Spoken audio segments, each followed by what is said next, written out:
வணக்கம் நண்பர்கள், chef Deena. Welcome back to chef Deena's kitchen. நம்ம சேனலுக்கு சூப்பரான ஒரு ஸ்வீட் பண்ண போகிறோம். அந்த ஸ்வீட் என்னது? குலோப் ஜாமுன். இந்த குலோப் ஜாமுன் எல்லாருக்கும் பிடிச்ச ஒரு ஈஸியான ஸ்டைலில் பண்ணுற ப்ரிப்பரேஷன் தான் வீட்டில் பண்ணுறது குலோப் ஜாமுன் சொல்லுவாங்க. ஸோ இந்த குலோப் ஜாமுன் வந்து நிறைய பேருக்கு டவுட் இருக்குது. அதாவது என்ன கேட்டிங்கன்னா, அந்த ஜாமுன் பிடிக்கும்போது அந்த டம்ப்ளிங் பண்ணும்போது வந்து ஃப்ரை பண்ண டைமில் உடைய ஆரம்பிக்குது. அந்த டம்ப்ளிங் ஹார்டாக பிடிக்குமா இல்லை சாஃப்டாக ரோல் பண்ணணுமா? அதுக்கப்புறம் அந்த சுகர் சிரப்பு வந்து கொஞ்சம் தின்னாக ரெடி பண்ணாங்கன்னா அந்த டைமில் இந்த ஃப்ரை பண்ணி போடுற அந்த ஜாமுன் வந்து எப்படி ஆகுது, அந்த டெக்ஸ்சர் கரெக்டாக வரமாட்டுது அப்படிலாம் சொல்லி நிறைய பேர் கேட்டிருக்கீங்க. ஸோ இன்றைக்கி நம்ம சேனலில் இந்த குலோப் ஜாமுன் எப்படி பண்ணுறது பார்க்க போகிறோம். அதுக்கு முன்னாடி இந்த ப்ரிப்பரேஷன் தேவையான பொருட்கள் பார்த்தலாமா? குலோப் ஜாமுன் தேவையான பொருட்கள்: instant powder 1 packet, sugar 650 grams, ஏலக்காய் 4 நம்பர், லெமன் வெஜஸ் 1, எண்ணெய் 1 லிட்டர். இதாங்க இந்த ப்ரிப்பரேஷன் தேவையான பொருட்கள். இப்போது இந்த ஜாமுன் வந்து ரொம்ப ரொம்ப இம்பார்ட்டன்ட். சுகர் சிரப் ரெடி பண்ணுறது ரொம்ப இம்பார்ட்டன்ட். அதே டைமில் அந்த பால் ரெடி பண்ணுறது ரொம்ப இம்பார்ட்டன்ட். ஃபஸ்ட்டு இந்த சுகர் சிரப் சொல்லிடுறேன். இந்த சுகர் வந்து நான் சொன்ன குவான்டிட்டி கரெக்டாக போட்ட பிறகு நீங்கள் எந்த கப்பில் எடுக்கிறீங்களோ அதில் 3/4 கப் அளவுக்கு தண்ணி வச்சா போதும்.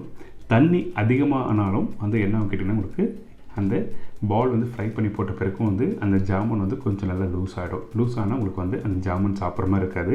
இதனால தான் வந்து என்ன கேட்டிங்கன்னா, உங்களுக்கு வந்து அந்த ஜாமுன் உடைய ஆரம்பிக்கும். அதுக்கப்புறம் சில பேர் சொல்லுவாங்களே, அந்த மேலே இருக்கிற ஜாமுன் வந்து நல்லாயிருக்கு, கீழே இருக்க ஜாமுன் உடையுது. அது எதனால கேட்டிங்கன்னா, இந்த மாதிரி சுகர் சிரப்பு வந்து ரொம்ப தண்ணியாக ஆனால் இது மாதிரி ப்ராப்ளம் வரும். ஸோ இப்போது இந்த சுகர்ஸை வந்து நம்ம தண்ணி ஆட் பண்ணிட்டு நல்லா கொதி விட்டுருக்கோம். ரெடி ஆகிற டைமில் நம்ம இந்த மாதிரி பாருங்கள், கையில் எடுத்திங்கன்னா கொஞ்சம் லைட்டாக லூஸ் ஆகிற மாதிரி இருக்கும். இன்னும் ஒரு 2 நிமிஷம் ஒரு நல்ல கொதி விட்ட பிறகு ஒரு 3 நிமிஷம் நீங்கள் இப்படி விட்டிங்கன்னா உங்களுக்கு வந்து அந்த சுகர் சிரப் ரெடி ஆகிடும். சுகர் சிரப் பண்ணுறது ரொம்ப கஷ்டம் இல்லை, அந்த தண்ணி கரெக்டாக வைக்கிறது ரொம்ப ரொம்ப இம்பார்ட்டன்ட். இது கொஞ்சம் லைட்டாக ஸ்லோ ஃப்ளேம் வச்சிடலாம். இதுக்கப்புறம் வந்து இந்த குலோப் ஜாமுன் வந்து எப்படி ரெடி பண்ணுறது பார்ப்போம். இப்போ சின்ன பவுலில் வந்து அந்த மிக்சர் ஆட் பண்ணியிருக்கேன். இந்த மிக்சர் வந்து ஆட் பண்ண பிறகு நம்ம என்ன பண்ணால் ஒரு 6 ஸ்பூன் இல்லைன்னா ஒரு 1/4 டம்ளர் அளவுக்கு தண்ணி இதில் ஆட் பண்ணுறோம். மாவு கெட்டியாக வரக்கூடாது, ரொம்ப லூஸாக வரக்கூடாது.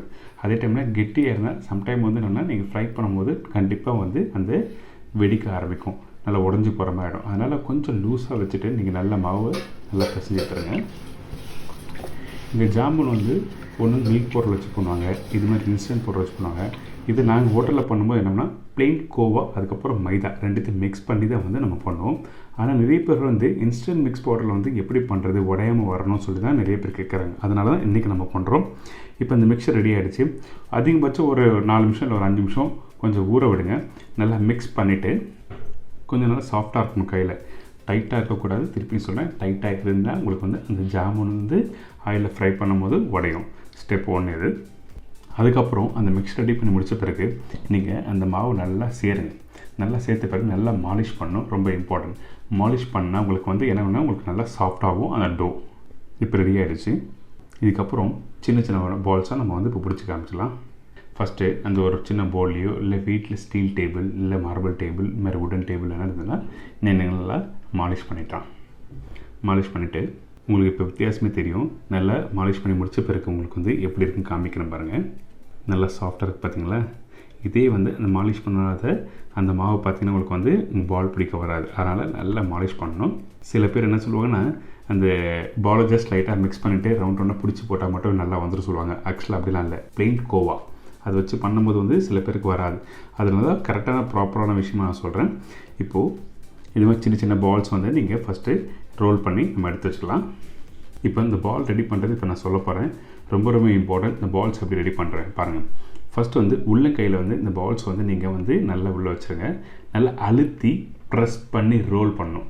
நீங்கள் அழுத்தி நல்லா ப்ரெஸ் பண்ணிவிட்டு கொஞ்சம் கையை கொஞ்சம் லூஸ் பண்ணிங்கன்னா உங்களுக்கு என்னென்னா அந்த பால் வந்து டம்ப்ளிங் ரெடி ஆகும். அழுத்தாமல் ரோல் பண்ணினா உங்களுக்கு வந்து அந்த பால்லேயே வந்து கோடு கோடாக தெரியும். அப்படி கோடு கோடாக இருந்ததுன்னா இந்த மாதிரி உங்களுக்கு வந்து என்ன கேட்டிங்கன்னா உங்களுக்கு வந்து அந்த கரெக்டாக ப்ராப்பராக அந்த பால் வராது. ஸோ அதனால் உள்ளங்கையில் வச்சு நல்லா அழுத்தி கொஞ்சம் ரிலீஸ் பண்ணுங்கள். ரிலீஸ் பண்ணோன்னா உங்களுக்கு பால் டம்ப்ளிங் வந்து ப்ராப்பராக ஈவன் சைஸில் வரும். ஸோ வீட்டில் பண்ணும்போது அழுத்தாமல் நீங்கள் ரோல் பண்ணக்கூடாது. பார்த்திங்கன்னா அந்த பால் கரெக்டாக ப்ராப்பராக ஈவனாக வந்துட்டு பார்த்திங்கன்னா இப்போ இது ரெடி ஆகிடுச்சு.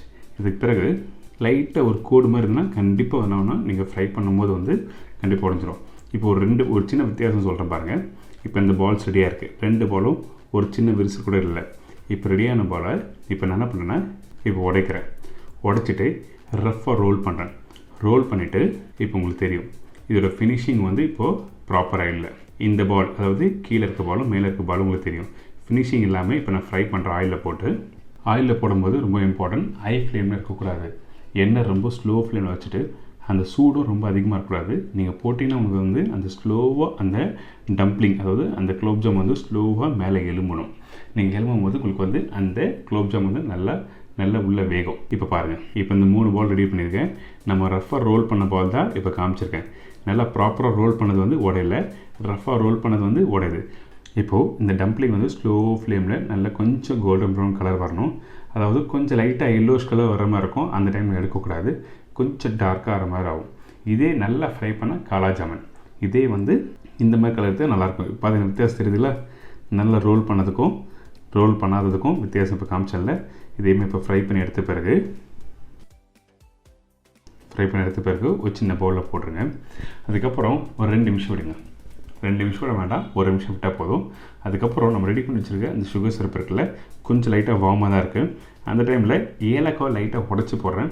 சில பேர் சாஃப்ரான் போடுவாங்க, சில பேர் வந்து அந்த ரோஜா அதாவது ரோஸ் பெட்டல் போடுவாங்க. இதெல்லாம் நிறைய போடலாம். நம்ம வீட்டில் இருந்தால் போடுங்க, அப்படி இல்லைன்னா வெறும் ஏலக்காய் போட்டு இந்த லெமன் ஜஸ்ட் லைட்டாக ட்ராப் போடுறேன். இந்த லெமன் வந்து ரெண்டு காரணத்துக்காக போடுறோம். ஒன்று வந்து அந்த சுகர் வந்து சிறப்பு ப்ராப்பராக வந்து உங்களுக்கு கெட்டி ஆகாமல் இருக்கிறதுக்காகவும் அந்த அழுக்கு எடுக்கிறதுக்காகவும் இந்த லெமனை ஆட் பண்ணுறாங்க. அதுக்கப்புறம் ஃப்ரை பண்ணி வச்சுருக்கேன் டம்ப்ளிங் இதில் போட்டிருக்கோம். போட்டு கரெக்டாக நீங்கள் ஒரு 2 hours நல்லா ஊற விட்டு எடுத்து சர்வ் பண்ணால் ஒரு அருமையான ஸ்டைலில் குலோப்ஜாம் ரெடி.